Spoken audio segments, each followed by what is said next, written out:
We are officially so back。战地6果然是不负众望，真的是非常好玩。我甚至原本都不想花时间来做这个视频啊，只想上线多打几把。这游戏真的是让我找到了那种因为想要一直玩而停不下来的感觉。事实上，大多数玩家和我的感觉也都是一样的。战地6 Steam 版本首日就创下了74万玩家同时在线的惊人成绩，在 Steam 同时游玩人数的总榜上排名在第14名，排在它前面的每一个都是怪物。上一个达到这个高度的 EA 游戏还是 Apex 英雄，不过 Apex 的巅峰也不过才62万，现在排在第17名。刚刚过去的首发周末，我昏天黑地的玩了20多个小时，目前已经24级了。今天呢，我就想聊一聊战地6正式发售以来的各种新闻，和我对这款游戏正式版的第一印象，以及我眼中的这个 Portal， 也就是门户模式在未来的无限可能。大家好，我是老九。其实呢，我不太喜欢 back 这个词，为什么呢？因为游戏应该是一直进步，而不是回头看的。但是现在很多游戏啊，已经是在错误的方向越走越远。这些游戏现在开始宣传自己是什么啊 ，back to its original form， 回归初心。这个说法其实本身就挺可悲的。为什么要回归而不是进步呢？这从侧面不就反映出很多游戏系列其实这几年都在退步吗？更讽刺的，你知道是什么吗？那就是有的时候，即使他们这么说，他们新做出来的游戏还是没有原来的好玩。就 back 这个词啊，已经是一个宣发用的专有名词了，已经是一个 marketing 的用语了。但是不得不说，战地6这次是真的 back 了，确实是那种3代和4代熟悉的味道。你看现在有些游戏厂商不听玩家的反馈，非要在新游戏里面尝试一些没有人想要的机制。 EA 这次啊，我感觉他真的是算是认清了，确实有把玩家的 feedback 都听了进去。虽然对我个人来说，战地1的地位无可撼动，但是这种久违的想要一直玩下去的感觉，是我在内心中无可否认的。我今天刚下班啊，我上班的时候心里面全都是想下班怎么玩，兵种怎么搭，装备怎么配，满脑子都是这个游戏的开场音乐，就是这个。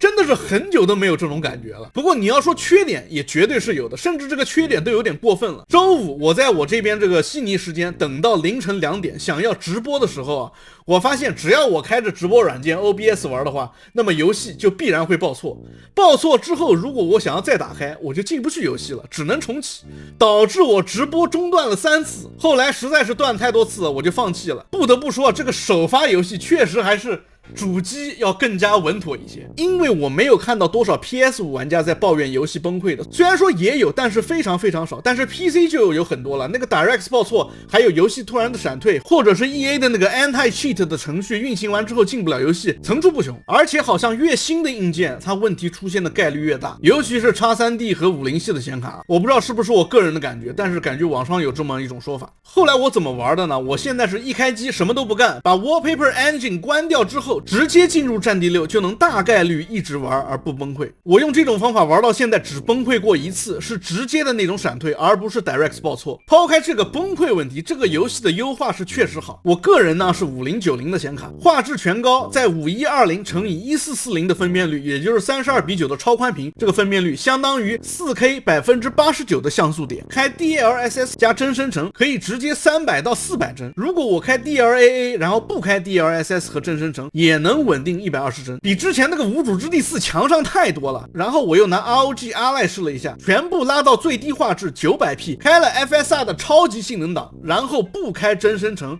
也能有70帧左右，在掌机上可以这么玩，优化是确实可以的。这个首发要说比我直播崩溃还惨的，就属那些用 EA 客户端买下游戏的玩家了。能用 EA 客户端而不用 Steam 买游戏的啊，我感觉都是忠实粉丝了吧。结果这些用户反遭背刺，进入游戏之后被告知没有正确安装，直接就玩不了游戏了。哎呀，搞得很多人非常崩溃。不过后来 EA 又是送经验卡又是送通行证的，总之态度很好，这个问题也很快就被修复了。我现在个人的单兵配置是医疗兵加精确射手步枪的组合，目前为了热成像6倍镜一直在玩这把枪，因为这把枪要升到就是最顶级，好像38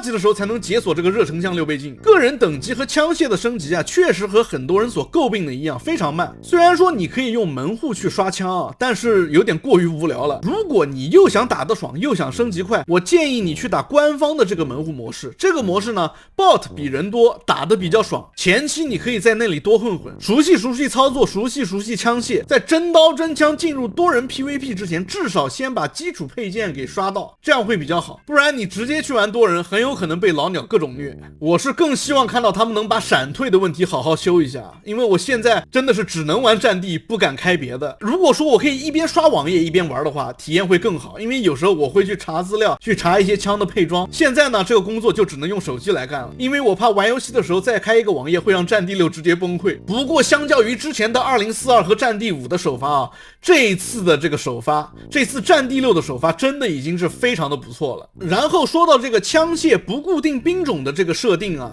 其实我非常的喜欢。为什么呢？因为这样我就可以随意搭配。很多时候啊，尤其是作为狙击手，如果说我找到一个非常不错的高点，等我的子弹打完了，没有补给，旁边也没有队友，那我直接就尴尬了。但是如果说我是医疗兵，我就没有这些顾虑。再或者是遇到那种你一直玩突击兵的情况，然后突然对面刷出一辆坦克，你换成工程兵，但是你又不想换枪，这个时候这个灵活性就体现了出来。但确实也有可能会造成大家以后都是一套 meta 配装的情况，这种情况呢是最坏的情况，我觉得还需要一段时间的验证才能给出结论。不过目前来说，我觉得它确实增加了玩法的多样性，我非常的喜欢。然后讲到这个随意换枪啊，我讲个有意思的，有一把我看对面是坦克，于是我就切到工程兵，但是枪呢还是原来的枪，导致我干掉坦克之后，我一直以为自己是医疗兵，你知道吗？然后我看到地上倒了一个队友，结果我对着队友的尸体近距离直接一发 RPG 把自己给带走了。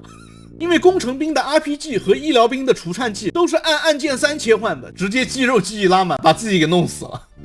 再来聊聊这个竞品游戏啊，上周这个竞品游戏公测的时候，我都忘了黑色行动7已经开启公测了，结果下载就要150个 G， 这是一个 beta 测试啊，为什么一个 beta 测试就要下载完整的客户端啊？我是真的很疑惑啊，想来想去只能想到一个点，那就是制作组太懒了。都什么节骨眼了，这种事情还要偷懒。但是我觉得这个东西需要早做规划，他们也是过度自信，在做规划的时候呢，没想到战地6能够这么压着他们打。黑色行动7测试版的游玩人数，无论是跟战地6的 beta 还是跟正式版比，都不在一个数量级，完完全全的被暴杀。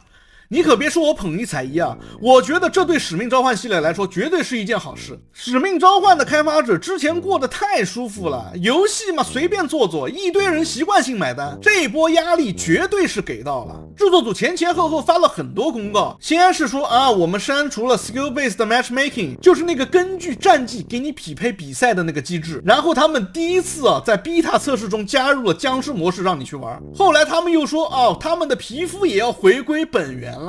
哎，我真的想说，你们早干嘛去了啊？20多部作品啊，真的是越做越烂。两相对比之下啊，就造就了很多 COD 的玩家跑来玩战地6，而且是第一次玩。然后这条评论就非常的有意思，他说 Just remember COD players， 请记住使命召唤的玩家 ，A high KD looks good on the scoreboard， 一个很高的 KD 战绩在计分板上看上去非常的漂亮，但是 A captured flag looks good on the victory screen， 但是如果你去站点或者是为这场战局出自己的一份力，那么胜利的最终画面将会更好看。这条评论啊，确实不得不说有一些战地玩家的骄傲在里面，但是也是一个事实，它从侧面呢就反映出战地这个系列，即使你枪法不好，你也可以获得自己独有的乐趣。你可以去做汉武帝，也可以满场救人，你可以做狙击手，也可以做突击兵。越来越多的军事射击爱好者，尤其是 COD 的玩家，现在是打开了自己的视野，这绝对是一件好事。然后我们再来说说 IGN 给战地6的战役打5分的这个情况啊，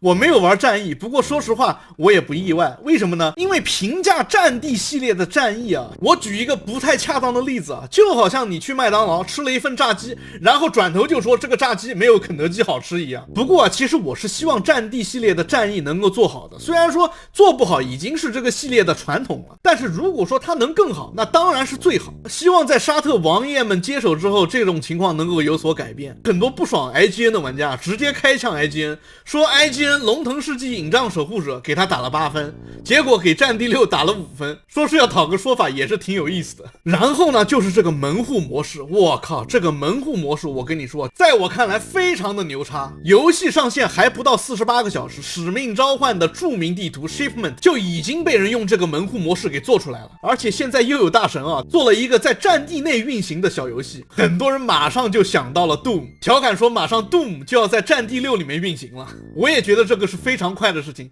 马上我感觉就要有人出视频了。这其实就非常的有意思，有点这个堡垒之夜和 Roblox 的那个意思了。之前我看他们家的 CEO 吹嘘说要把战地6做成平台，要平台化，现在看来这真不是吹牛啊。我在 EA 私有化的视频里面就说过，战地6的运营在我看来至少10年起步，当时我还觉得我这个嘴是不是太飘了，有点吹牛吹太大了，现在看来真的是未必言过其实。想想以前魔兽争霸的地图编辑器 DOTA 就是在那里诞生的，或者是 CS 反恐精英，一开始也只是半条命的一个民间 mode， 随着这些创作者的无限发力啊，我觉得这个模式在以后绝对可以玩出无数种花样，绝对是潜力无限。最后的最后啊，我还是想保守一点，因为毕竟现在第一赛季还没有开始，它还没有战斗通行证，这个游戏呢毕竟还是一款服务型游戏，它以后会怎么运营，我们还是得打一个问号。不过就这个游戏现在的状态来说，真的是非常好玩，我真的看不出它将会如何失败。无论如何，希望它第一赛季上线之后能够越搞越好。好了，不说了，我要去钢枪了，我们下期见 ，peace。